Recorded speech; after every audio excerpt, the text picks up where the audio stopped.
ਸਤਿ ਸ਼੍ਰੀ ਅਕਾਲ ਜੀ। ਤੁਹਾਡੇ ਆਪਣੇ ਚੈਨਲ ਤੇ ਇੱਕ ਵਾਰ ਫਿਰ ਤੋਂ ਤੁਹਾਡਾ ਸਵਾਗਤ ਹੈ। ਤੇ ਅਗਲਾ ਪ੍ਰਸ਼ਨ ਤੁਹਾਡੇ ਸਾਹਮਣੇ ਹੈ ਜੀ। ਹੇਠ ਦਿੱਤਿਆਂ ਦਾ ਮਿਲਾਨ ਕਰੋ। ਰਾਖਵੇਂ ਜੰਗਲ, ਜਿਨ੍ਹਾਂ ਨੂੰ ਆਪਾਂ ਰਿਜ਼ਰਵਡ ਫੋਰੈਸਟ ਵੀ ਕਹਿੰਦੇ ਆ, ਇਹ ਜੰਗਲਾਂ ਅਤੇ ਜੰਗਲੀ ਜੀਵਾਂ ਨੂੰ ਬਚਾਉਣ ਦੇ ਸੰਦਰਭ ਦੇ ਵਿੱਚ ਸਭ ਤੋਂ ਅਹਿਮ ਮੰਨੇ ਜਾਂਦੇ ਨੇ। ਏ ਨੂੰ ਮਿਲਾਵਾਂਗੇ ਅਸੀਂ ਦੂਸਰੇ ਦੇ ਨਾਲ। ਸੁਰੱਖਿਅਤ ਜੰਗਲ ਜਾਂ ਪ੍ਰੋਟੈਕਟਡ ਫੋਰੈਸਟ ਉਹ ਜੰਗਲ ਭੂਮੀਆਂ ਨੇ ਜਿਨ੍ਹਾਂ ਨੂੰ ਹੋਰ ਵਧੇਰੇ ਨੁਕਸਾਨ ਤੋਂ ਸੁਰੱਖਿਅਤ ਕੀਤਾ ਹੁੰਦਾ ਹੈ। ਬੀ ਨੂੰ ਮਿਲਾਵਾਂਗੇ ਅਸੀਂ ਤੀਸਰੇ ਦੇ ਨਾਲ। ਅਣਵਰਗੀ ਜੰਗਲ ਜਾਂ ਅਨਕਲਾਸਡ ਫੋਰੈਸਟ ਉਹ ਜੰਗਲ ਅਤੇ ਵਾਧੂ ਭੂਮੀ ਹੈ ਜੋ ਸਰਕਾਰ ਅਤੇ ਨਿੱਜੀ ਵਿਅਕਤੀਆਂ ਅਤੇ ਸਮੁਦਾਇਆਂ ਨਾਲ ਸੰਬੰਧਿਤ ਹੁੰਦੀ ਹੈ। ਸੀ ਨੂੰ ਮਿਲਾਵਾਂਗੇ ਅਸੀਂ ਪਹਿਲੇ ਦੇ ਨਾਲ। ਏ ਆਪਸ਼ਨ ਬਿਲਕੁਲ ਸਹੀ ਹੈ ਜੀ। ਅਗਲਾ ਪ੍ਰਸ਼ਨ ਦੇਖਦੇ ਹਾਂ ਜੀ। ਨਿਮਨਲਿਖਤ ਵਿੱਚੋਂ ਕਿਹੜੀਆਂ ਚਟਾਨਾਂ ਦੀਆਂ ਪਰਤਾਂ ਵਿੱਚ ਖਣਿਜ ਜਮ੍ਹਾਂ ਅਤੇ ਸੰਗ੍ਰਹਿਤ ਹੁੰਦੇ ਹਨ? ਆਪਸ਼ਨ ਹਨ ਸੈਡੀਮੈਂਟਰੀ ਚਟਾਨਾਂ, ਇੰਟਰੂਸਿਵ ਇਗਨੀਓਸ ਚਟਾਨਾਂ, ਮੈਟਾਮੋਰਫਿਕ ਚਟਾਨਾਂ ਜਾਂ ਐਕਸਟਰੂਸਿਵ ਇਗਨੀਓਸ ਚਟਾਨਾਂ। ਪੰਜਾਬੀ ਦੇ ਵਿੱਚ ਸੈਡੀਮੈਂਟਰੀ ਚਟਾਨਾਂ ਨੂੰ ਕਹਿੰਦੇ ਨੇ ਤਹਿਦਾਰ ਚਟਾਨਾਂ। ਇੰਟਰੂਸਿਵ ਇਗਨੀਓਸ ਚਟਾਨਾਂ ਅੰਤਰਵੇਦੀ ਅਗਨੀ ਚਟਾਨਾਂ ਹਨ। ਮੈਟਾਮੋਰਫਿਕ ਚਟਾਨਾਂ ਰੂਪਾਂਤਰਿਤ ਚਟਾਨਾਂ ਹਨ। ਐਕਸਟਰੂਸਿਵ ਇਗਨੀਓਸ ਚਟਾਨਾਂ ਬਾਹਰਵੇਦੀ ਅਗਨੀ ਚਟਾਨਾਂ ਹਨ। ਖਣਿਜ ਚਟਾਨਾਂ ਦੀਆਂ ਪਰਤਾਂ ਦੇ ਵਿੱਚ ਡਿਪੋਜ਼ਿਟ ਹੁੰਦੇ ਨੇ ਸੈਡੀਮੈਂਟਰੀ ਰੌਕਸ ਦੇ ਵਿੱਚ। ਇਹ ਆਪਸ਼ਨ ਬਿਲਕੁਲ ਸਹੀ ਹੈ ਜੀ। ਅਗਲਾ ਪ੍ਰਸ਼ਨ ਹੈ ਜੀ। ਕਿਹੜੇ ਅੰਦੋਲਨ ਨੇ ਹਿਮਾਲਿਆ ਖੇਤਰ ਵਿੱਚ ਜੰਗਲਾਂ ਦੀ ਕਟਾਈ ਦਾ ਵਿਰੋਧ ਕੀਤਾ? ਸਕਰੀਨ ਤੇ ਦਿੱਤੇ ਹੋਏ ਆਪਸ਼ਨ ਤੁਸੀਂ ਪੜ੍ਹ ਸਕਦੇ ਹੋ। ਇਹਦਾ ਸਹੀ ਜਵਾਬ ਹੈ ਜੀ ਚਿਪਕੋ ਅੰਦੋਲਨ। ਸੀ ਆਪਸ਼ਨ ਬਿਲਕੁਲ ਸਹੀ ਹੈ ਜੀ। 1973 ਦੇ ਵਿੱਚ ਇਹ ਅੰਦੋਲਨ ਹੋਇਆ ਸੀ। ਉਸ ਵੇਲੇ ਉੱਤਰ ਪ੍ਰਦੇਸ਼ ਦੇ ਵਿੱਚ ਸੀ। ਅੱਜ ਕੱਲ੍ਹ ਇਹ ਉੱਤਰਾਖੰਡ ਦੇ ਵਿੱਚ ਹਿਮਾਲਿਆ ਖੇਤਰ ਸਥਿਤ ਹੈ। ਅਗਲਾ ਪ੍ਰਸ਼ਨ ਦੇਖਦੇ ਹਾਂ ਜੀ। ਕਿਹੜੇ ਉਦਯੋਗ ਵਿੱਚ ਸਥਾਨਕ ਕੱਚੇ ਮਾਲ ਦੀ ਵਰਤੋਂ ਨਾਲ ਅਰਧ ਨਿਪੁੰਨ ਮਜ਼ਦੂਰਾਂ ਨਾਲ ਉਤਪਾਦਨ ਕਰਨਾ ਅਤੇ ਸਥਾਨਕ ਖਰੀਦ ਸ਼ਕਤੀ ਨੂੰ ਵਧਾਉਣਾ ਜੁੜਿਆ ਹੋਇਆ ਹੈ?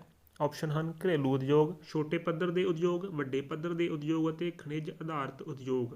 ਹੁਣ ਇੱਥੇ ਪ੍ਰਸ਼ਨ ਦੇ ਵਿੱਚ ਸਥਾਨਕ ਕੱਚੇ ਮਾਲ ਦੀ ਵਰਤੋਂ ਕਰਨੀ ਹੈ। ਖਣਿਜ ਆਧਾਰਿਤ ਉਦਯੋਗ ਇਹ ਨਹੀਂ ਹੋ ਸਕਦੇ ਅਤੇ ਵੱਡੇ ਪੱਧਰ ਦੇ ਉਦਯੋਗ ਵੀ ਨਹੀਂ ਹੋ ਸਕਦੇ, ਕਿਉਂਕਿ ਲਾਰਜ ਸਕੇਲ ਇੰਡਸਟਰੀ ਜਿਹੜੀ ਹੈ ਉਹਦੇ ਵਿੱਚ ਅਰਧ ਨਿਪੁੰਨ ਮਜ਼ਦੂਰਾਂ ਦੀ ਵਰਤੋਂ ਨਹੀਂ ਕੀਤੀ ਜਾਂਦੀ।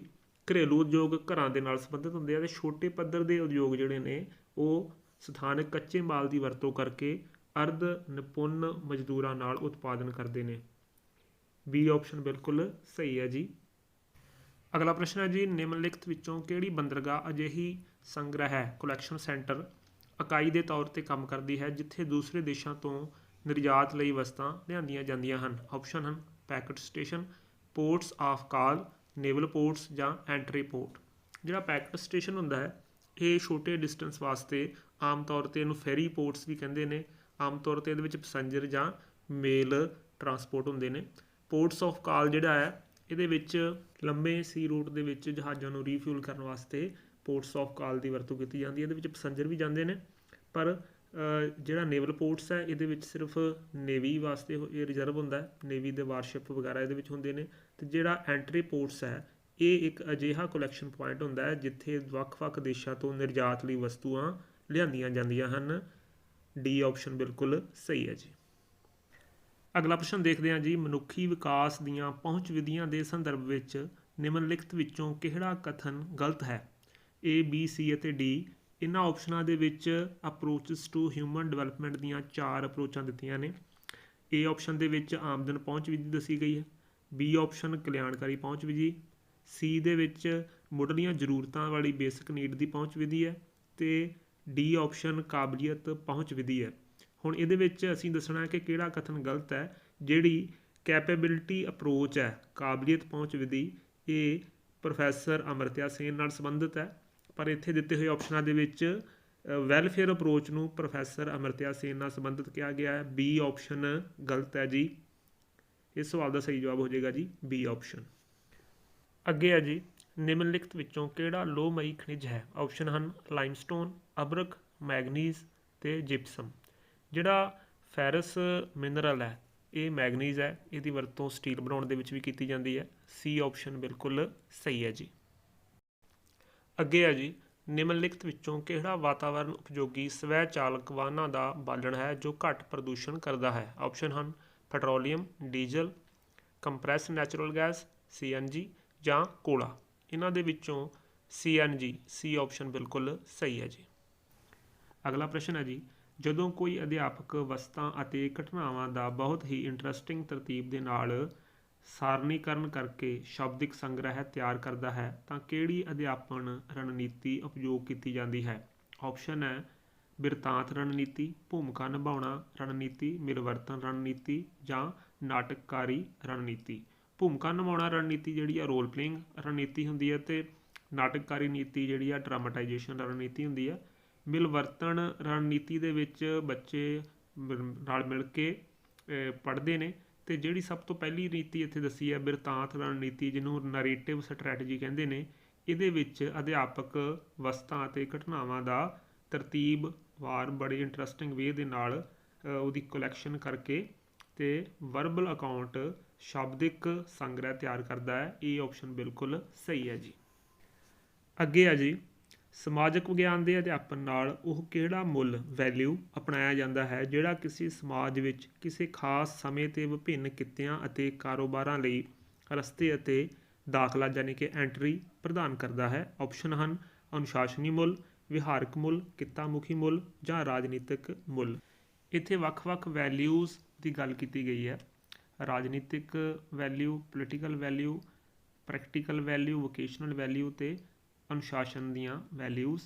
ਇੱਥੇ ਵਿਭਿੰਨ ਕਿੱਤਿਆਂ ਅਤੇ ਕਾਰੋਬਾਰਾਂ ਲਈ ਦਾਖਲਾ ਪ੍ਰਦਾਨ ਕਰਨ ਵਾਸਤੇ ਪੁੱਛਿਆ ਗਿਆ ਹੈ। ਇਹਦਾ ਸਹੀ ਜਵਾਬ ਹੋਏਗਾ ਜੀ ਕਿੱਤਾ ਮੁਖੀ ਮੁੱਲ ਜਾਂ ਵੋਕੇਸ਼ਨਲ ਵੈਲਿਊ। ਸੀ ਆਪਸ਼ਨ ਬਿਲਕੁਲ ਸਹੀ ਹੋਏਗਾ ਜੀ। ਅੱਗੇ ਆ ਜੀ, ਇਤਿਹਾਸ ਦਾ ਅਧਿਆਪਕ ਕਿਸੇ ਖਾਸ ਰਾਜਵੰਸ਼ ਨਾਲ ਸੰਬੰਧਿਤ ਵਿਭਿੰਨ ਬਾਦਸ਼ਾਹਾਂ ਦੇ ਅਧੀਨ ਵਿਭਿੰਨ ਖੇਤਰਾਂ ਵਿੱਚ ਹੋਏ ਵਿਕਾਸ ਦਾ ਤੁਲਨਾਤਮਕ ਖਾਤਾ ਤਿਆਰ ਕਰਨਾ ਚਾਹੁੰਦਾ ਹੈ। ਜਮਾਤ ਵਿੱਚ ਵਰਤੇ ਜਾਣ ਦੇ ਸੰਦਰਭ ਦੇ ਵਿੱਚ ਕਿਹੜੀ ਅਧਿਆਪਨ ਪੱਧਤੀ ਸਭ ਤੋਂ ਢੁਕਵੀਂ ਹੈ? ਆਪਸ਼ਨ ਹਨ ਸਮਾਂ ਸਾਰਣੀ, ਟਾਈਮਲਾਈਨ, ਸਮਾਂ ਗ੍ਰਾਫ ਜਾਂ ਵਿਚਾਰ ਵਟਾਂਦਰਾ। ਜਿਹੜੀ ਟਾਈਮਲਾਈਨ ਆ ਇਹ ਕ੍ਰੋਨੋਲੋਜੀਕਲ ਕਾਲਕ੍ਰਮ ਦੇ ਅਨੁਸਾਰ ਜੇਕਰ ਦੱਸਣਾ ਹੋਵੇ ਤਾਂ ਟਾਈਮਲਾਈਨ ਬੈਸਟ ਹੈ।